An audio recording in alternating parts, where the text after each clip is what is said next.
Chapter 5, Turbulent Waters. Having freed all of Vaxi Island, Yugi's resistance army has secured a firm power base. The resistance is now gathering its troops to cross over the Gigantsiep Strait and take a foothold on the mainland. The loss of Capulia and Vaxi has left the Imperial forces badly shaken. The coast is almost undefended. However, although small in number, General Secmayton leads a unit well versed in naval warfare. They plan to stop the resistance before it reaches the mainland. Will Yugi find a way to defeat Checkmate's naval unit and reach the mainland? Well, of course he has to, because otherwise the game stops here. Red 2 standing by, all four lit and in the green. Welcome back to YuGiOh, the Falsebound Kingdom. We have acquired a new marshal. It's also worth noting that Tristan's stats went up. His monsters will now get better chances of more AP and more attack when they're compatible. We have Bakura, who we significantly outclass in terms of monster levels. Bakura comes with Ansatsu, which is already holding a legendary sword, so props for you. Beast King of the Swamps, and Stuffed Animal. We will be introduced to them as we go. So, our teams are already pretty solid as they are. So yeah, everything does replenish in between missions. Shimon's team was basically just screwing with Capulia. It's taking a little while, but compatibility is steadily building. It will take a bit of work for that one to build, but Tristan's team, going okay, but we can outfit our monsters with some new equipment. So, Yugi's team. What we will want to do is see if we can get some... Have I only got the one red medicine? Yeah, I'll have to buy some more red medicine. I probably bought way too many of these, but then again, you can never have enough. So, let's take that Monster Reborn off.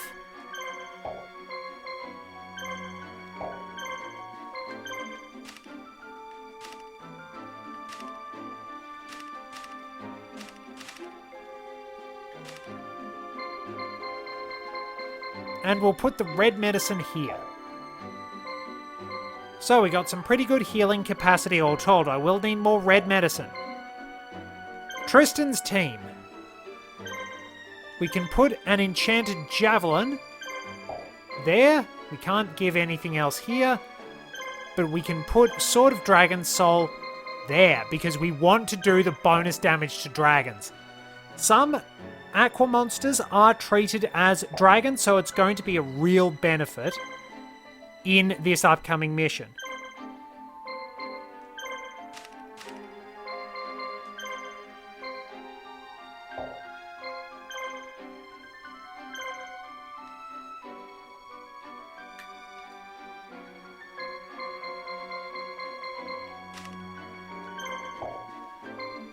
So Bakura's not going to be able to have any healing items.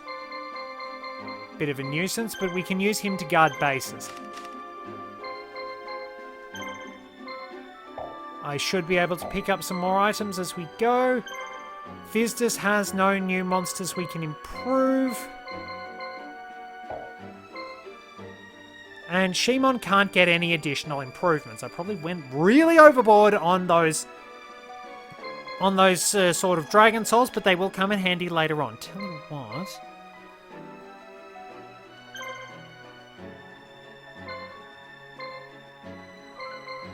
I might take...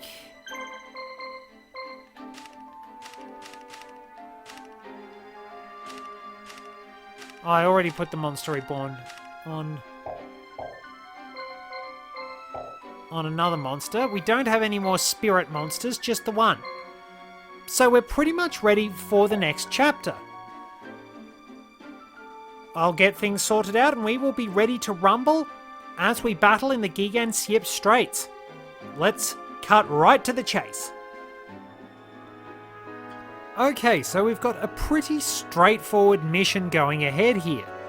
What we will need to do is I'm going to send the Marshal with the most action points, Fistus, over to Thormount.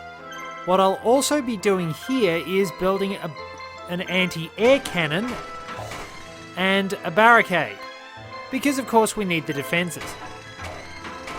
And then I'll set Bakura up so he can fight a few opponents. But Tristan, wait outside the castle, could you? Now, the major issue with this level is, well, for starters, we can't scroll very fast, but the enemy movement type. Let's move down here to see our enemy convoy. They are all pretty much the same teams, with one focal monster. So, as we'll see from checking here, we're being attacked by roaming monsters, interrupting what I was going for. But I'll get to my exposition after this battle. So, Octobursa is our adversary. Octobursa is, as you might expect, a water adept. My team is not so hot as far as HP goes, but we do have some pretty strong monsters. We simply have to defeat Octobursa, and let's take a look at its stats. We can see that Octobursa is level 30. 1717 max HP, though that does slightly increase. Its stats are bolstered by the fact it is a water adept monster. But we will be able to chip away at its HP and defeat it because it's a 3-on-1. Octobursa is much stronger than us in terms of, well, level, but we have the power to dish out plenty of damage thanks to our equip items. And I've got healing. Octobursa doesn't. I also stuck another Beast Fangs on Silver Fang here. Nearly said White Fang, but that's different.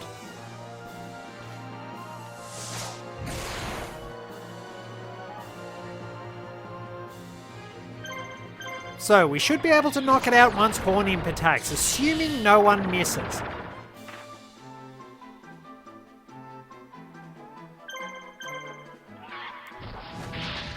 And that is the battle. One Octobursa acquired.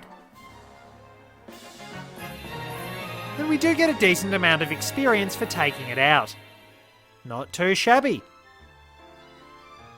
So, I'll keep Fistus' team near Thormount.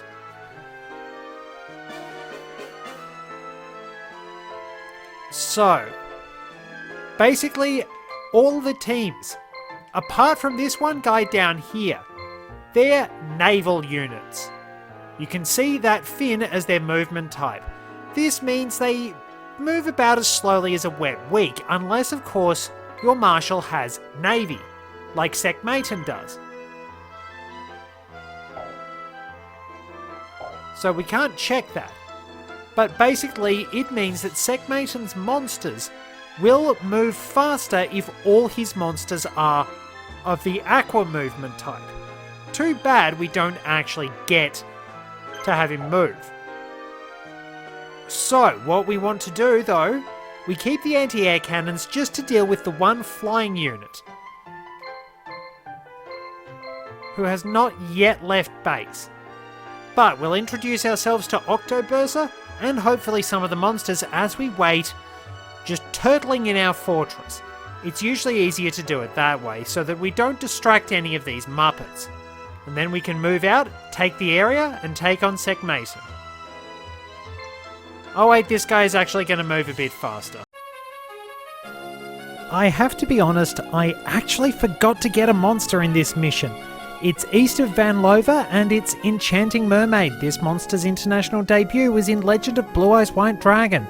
It then made a surprise appearance in OTS Tournament Pack 3 in 2016.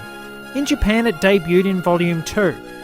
And if I'm going to be honest, and maybe a little sad to say, probably the only really interesting thing about Enchanting Mermaid is the fact its art was redesigned for international audiences. It's noticeably bustier and wearing less in the OCG. As we all know, children's card games aren't actually for kids. Unless you're playing the international version. If you want actual trivia about this card, it's a fusion material for rare fish, which requires another really crap fusion monster to actually make it. At least Enchanting Mermaid turns out useful in this game with a special attack that hits all enemies when its level is high enough.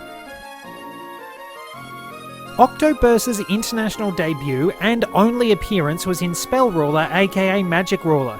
In Japan, it debuted and, once again, made its only appearance in Japan's version of Pharaoh's Servant, so wow. Talk about your file and forget monsters. With only one appearance in each version of the card game, Octoburst is absolutely nothing special. Weird design, iffy stats that aged about as well as milk in the Australian sun, and not that much support at the time of its release. While it can put in work over the course of this game, as we saw from its starting stats in the battle, Octoburst just flat out sucks in the card game. Honestly, when do I get to talk about all the interesting monsters? These normal monsters are all crummy. Oh well, I suppose that was the history of the TCG, but it's just a bit disappointing to know that some of them really just are that bad. I've got nothing on Octoburst, unfortunately. And now for Bakura's monsters. Ansatsu's international debut was in Yugi's starter deck, which is also its only appearance. In Japan it debuted in Booster 2, then quickly reappeared in Volume 3 and the EX starter box, and that's it. So hard to find a not very special on top of that, it must be a normal monster from the early days. Ansatsu has, as I said, only appeared once in the TCG and just a handful of times in the early days of the OCG. Its stats are fairly unremarkable for its level, to put it lightly. Even in Yugi's deck, it was matched for attack by Neo the Magic Swordsman, which was level 4, and bested by Summoned Skull and Curse of Dragon, some ninja. At least Ansatsu moves quickly and gets great AP in this game, so it's some measure of redemption. As a side note, Ansatsu's name literally means assassination. Alright, well the procession of extremely boring monsters has finally made it. Let's get battling. Geez, that thing's even slower than I thought. Rightio, so our crummy water monster teams. Now, our level is a fair bit higher in all fairness. But then again, Bakura's monsters really aren't that flash. So I've encountered Spikeseedra and Kanekabuto before. Jellyfish is just that. It's a jellyfish.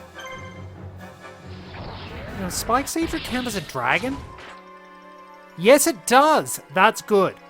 That's good because, as you might remember, I stacked Legendary Sword and Sword of Dragon Soul. Now, I will need some more red medicine because Bakura's team can't really heal itself.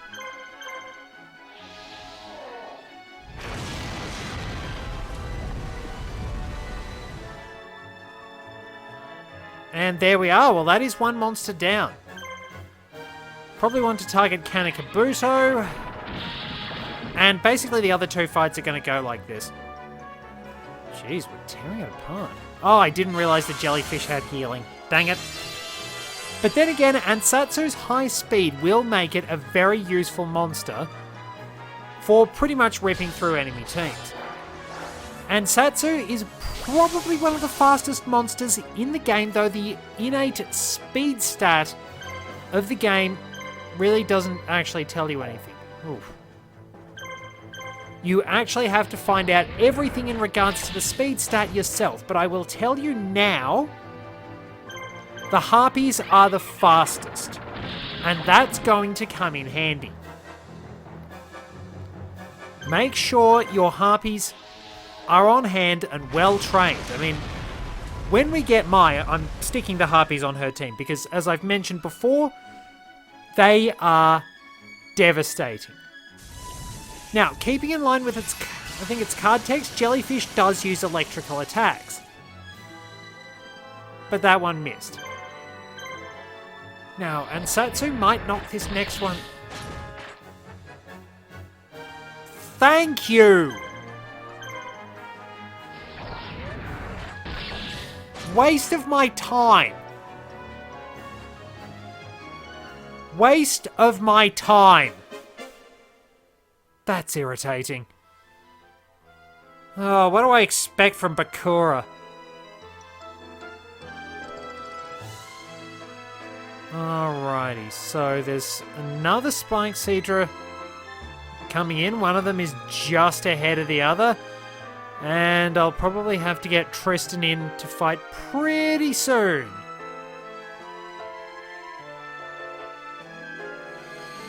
So, this should go pretty well.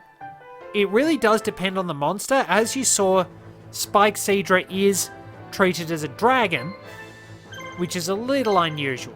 The other two are beasts. But we can pretty much drop Spike Seadra with the fact we have Sword of Dragon's Soul.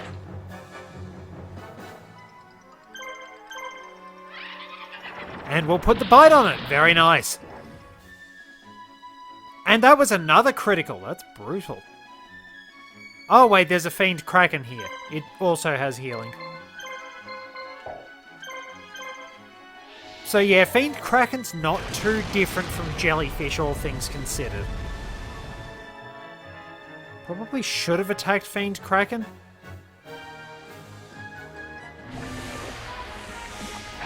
Well, what do you expect a squid to attack with? Gonna be ink.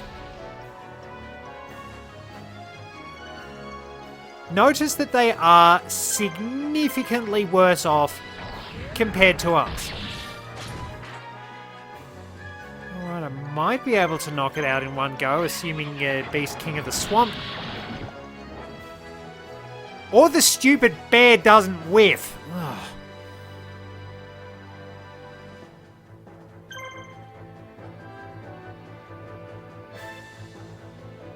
Oh, every time something makes a fool out of me.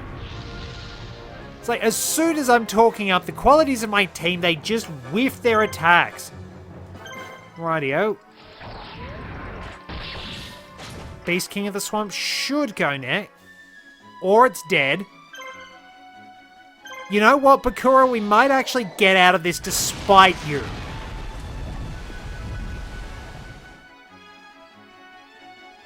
And the team's in pretty good shape. We are actually going to do this. Thank you. You didn't make me look stupid. There we are, one rounded, which gets us a bit more experience. So, Bakura's team is doing very nicely. So we got this next battle to go. And... that's the one with absolutely no one. Then we'll have Bakura deal with that team, and I will tag in Tristan afterwards. We can probably speed through this in all fairness. If I haven't got all the profiles out of the way, I'll just get that done now.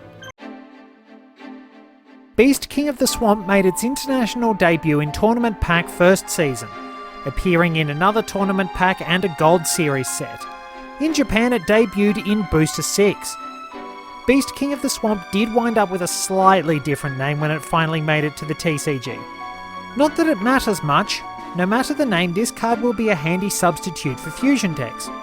Or at least it would be if King of the Swamp hadn't debuted in Ancient Sanctuary, both monsters hit the TCG in 2004, with a strictly better effect on account of the fact that King of the Swamp can be discarded to search polymerization. This has higher attack than its fellow Mucky Monarch, but it's really not saying much in all fairness. It's not that this is horrible, it still can be fairly useful, it's just that there are better options than even King of the Swamp at times, so this kind of suffers. Stuffed Animal made its international debut in Tournament Pack second season, then very shortly after appeared as a McDonald's promo, and it's really not worth going there just for cards. In Japan it debuted in limited edition Yu-Gi Pack, then reappeared in Tournament Pack 2009 Volume 1. And let's be honest, all the interesting points about Stuffed Animal are up there in its appearance details. In the TCG it appeared twice in quick succession as hard to find promos in 2002, and in the OCG it had two somewhat sparse appearances. It isn't even that special, all things considered. It's not like we haven't seen Earth Attribute Warrior types before. There are a dime a dozen and plenty of them are better than this. Now, I will note that in my description it says it really should be a Fiend, and I think it is in this game, but I'm wrong. Past me is wrong, and it's actually a beast. But either way, Stuffed Animal is just utterly forgettable especially when you consider the Fright First series does the aesthetic much better. Alright, so our other incoming team has Kairyu Shin, Zaragan, and Water Girl. What are they...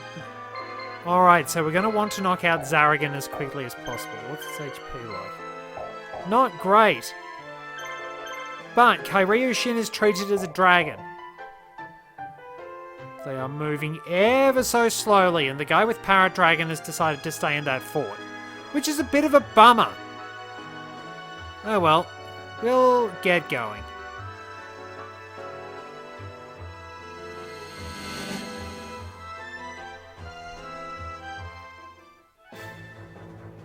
So, we still don't have a lot in the way of attacks. Now, did I? Yes, I did.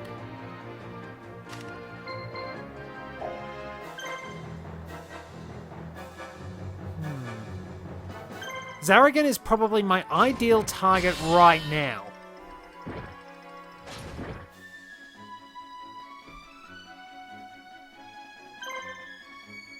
I am immeasurably pissed off by this.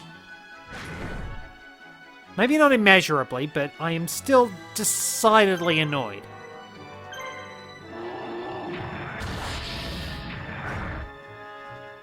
Alright, so if Mystic Horseman should go next. Alright, Sea Serpents are actually fairly rare. I think in some games Kairyu Shin is one of the few Sea Serpents around. Oh, that's not what I wanted, because... That's what I want. Because now we can fell it in a single blow. And that spares me from all the irritation with Zaragan. Let's wait for Zaragan to drop its guard, and now I can beat the crap out of it. The fact I've got all these equip items really does make things very easy. And even a critical from Zaragan isn't that dangerous. Probably because the AI doesn't really use advantages like we do, but it gets unbelievably annoying when it comes time for it to use polymerization. Oh, 15 HP. Because you really have to be careful when it gets that opportunity, because it's going to do a lot of damage with those fusion monsters. You'll have to pick and choose what... Oh yeah, she was guarding, so that one's forgivable. Well, Tristan can take care of this. I probably should have Fizdus move into Thormount. And then we can find out what we get. Let's send Yugi over here.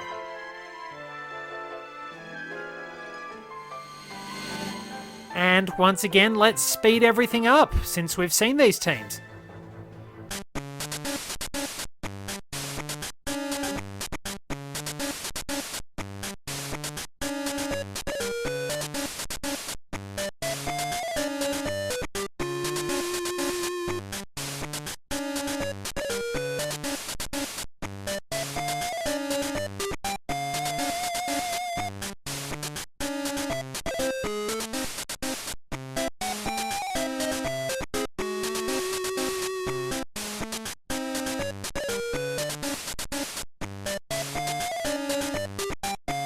Right, let's see what we've got here.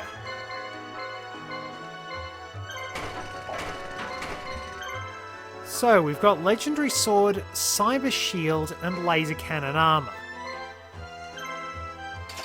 So I want 3 of those. Now you might want 2 of these.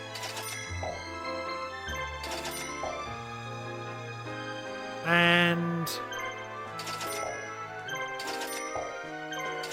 I'll grab a few of those. And now Shimon should probably wait until it's getting to nightfall so that his team can really step up. These grunts will probably wind up coming back after a while. Mountain Adept, Night Adept, yeah. So, what are we going to get over here? This is Van Lover.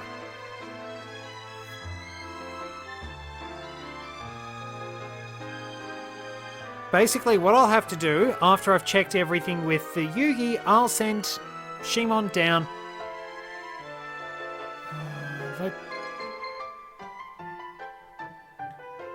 Rightio, well, we're here. We're going to get... Beast... Oh, there it is!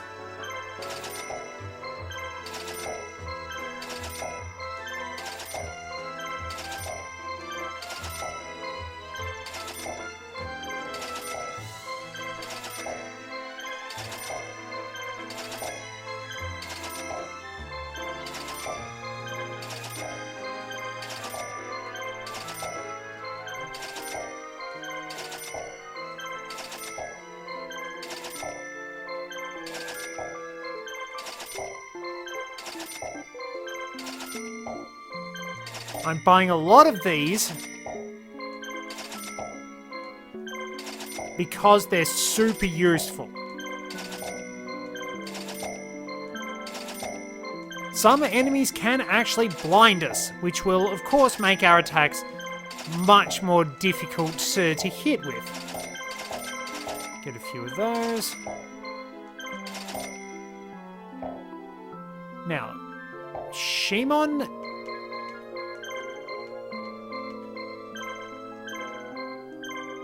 Let's get going.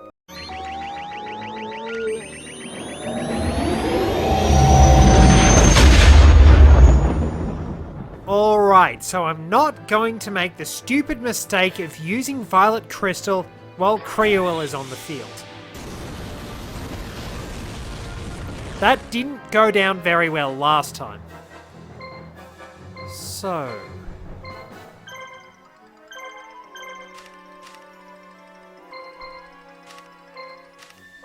no new abilities, but we'll target Creuel, and then I will power up my team.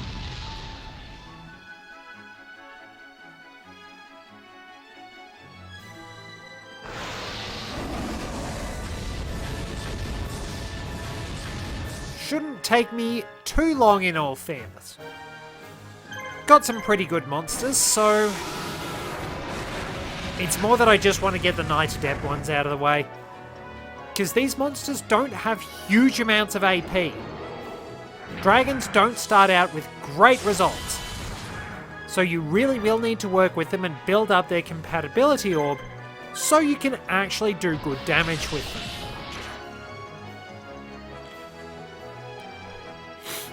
Sorry.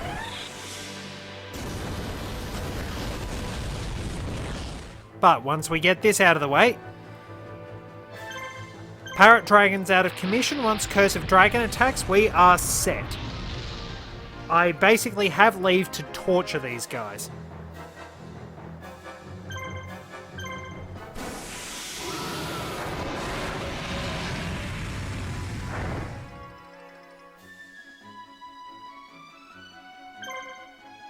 Let's put Dark Energy.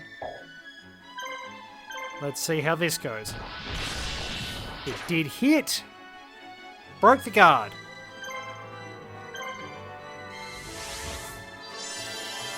So let's do this for a little bit.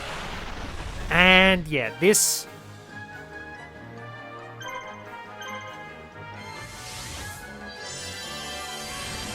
Alright, so our attack's jacked up a bit.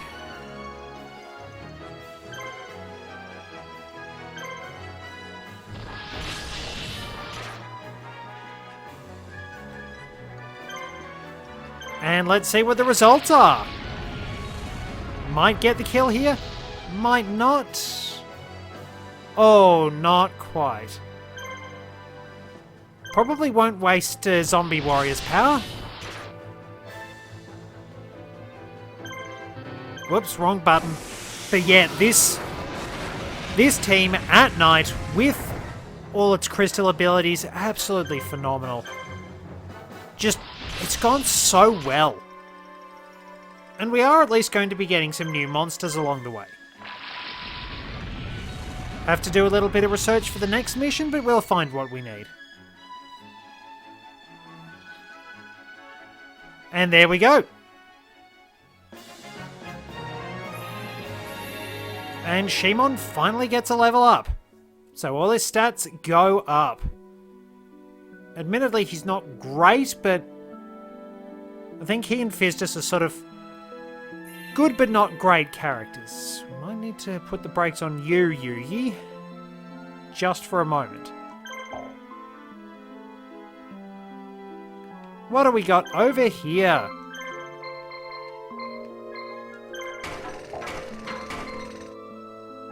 Okay. Sparks, laser cannon armor, and dark energy. Don't need those. Yugi, let's get going and attack that base.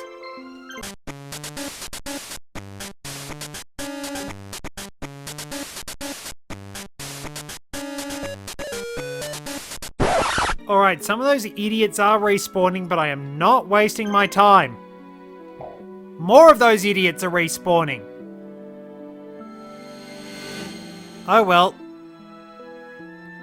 At least I can wipe most of them out. I'm gonna have to speed through these again because we really want to be fighting the boss. From now on, when I've finished all the profiles for various monsters, I'll be talking about some of my favourites that I've used over the years. So I'm going with Magical Android, one of my favourite monsters from my Psychic deck. This monster made its debut in the Duelist Genesis alongside many of its fellow Psychic types. By this point, OCG and TCG sets were pretty consistent in their releases. It has also appeared in Turbo Pack 3 and Legendary Collection 5D's Mega Pack. Magical Android was among the first synchro monsters released in the card game and is still a pretty practical option to this day. While it can fit into any deck which runs the level 5 synchros, it's obviously best with other Psychic monsters as it will easily help you recover any costs the older Psychics tended to have because quite a lot of them, their monster effects and spells focused on paying life points while traps and synchros recovered life points. Using this to reach high level synchros allows the newer Psychics to summon it with their effects, so it's going to come in pretty handy either way in all fairness, and it's got a great design, I just absolutely love it.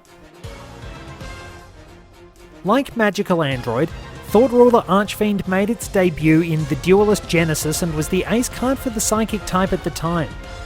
It has also appeared in the Legendary Collection 5D's Mega Pack and the Brothers of Legend set from last year, since this is just the start of the new year when I record this.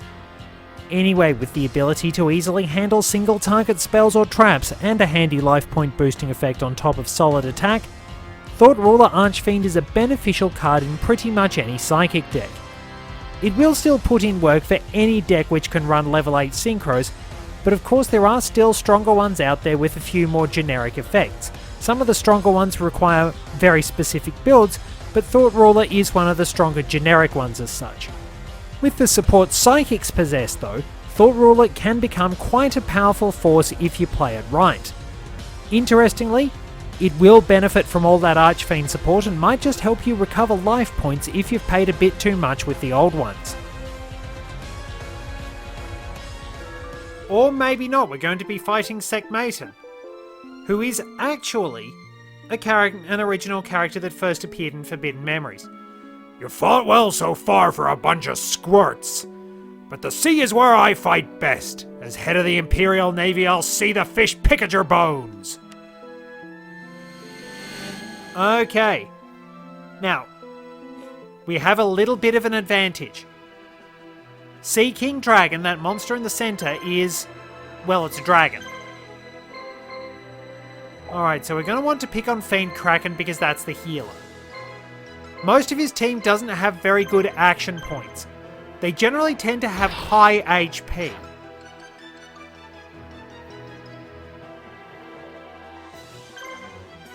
Which is a bit of an advantage, so you're probably meant to take him on with multiple marshals. But fortunately, we will be able to dish out the damage over time and take down his monsters. We have two monsters that can hit Sea King Dragon for significant damage.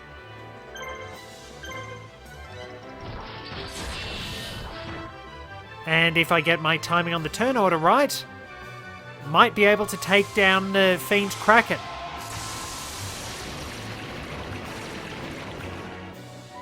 So his monsters are reasonable in terms of power, but they're not absolutely fantastic. We will, however, be shot with lots of water lasers. Basically, these teams favour Hydro Pump. Okay, I need a lot to go right here. Because I don't know what turn order's going to be like. It hit, obviously. Oh. And of course it did. Couldn't have been any of my other monsters.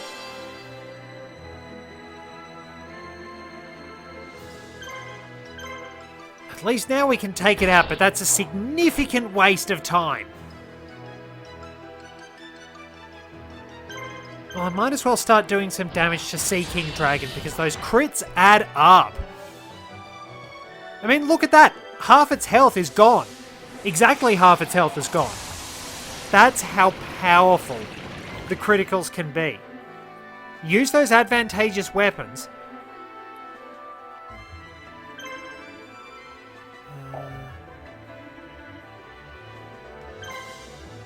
You know what? I'm going to be annoying as well. I'm going to heal Celtic Guardian because we are going to have to go another round anyway. And now the medic is dead. Well, that went smoothly. Pity the anti-air cannon didn't get to come into play, but oh well, no big deal. And we are kind of over-leveled at the moment. So we step back and we go again. Nobody's respawning.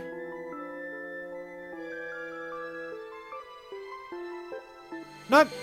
No surprise respawns. I can't work out if... I think that's supposed to be a beard for Secmayton. Yeah, his team gets a little bit of healing as well. That's consistent. But unfortunately for him, those crits add up. However, Giant Red Sea Snake is treated as a beast monster in this game. So we won't be able to do effective damage. It's got pretty good attack and pretty high HP. There is, as I've said, absolutely no cost to having low defense in this game. Because human players usually don't need to guard. It's much better to press the attack. There will be absolutely no penalty for using monsters like Armored Zombie, which we'll need later on. And we'll steadily chip away.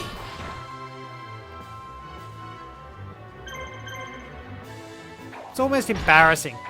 I mean, Yugi's team could do with a few more AP. We'll get that in time. And there we are, after our beaver gets a hosing down. We'll finish this off. Or not.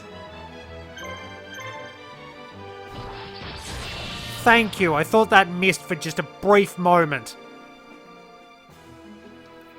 You can see why you need all the AP. Hey, we actually... Speaking of, I just said Yugi's team needed more AP. Oh boy, that is good. And Secmayton has sunk without trace.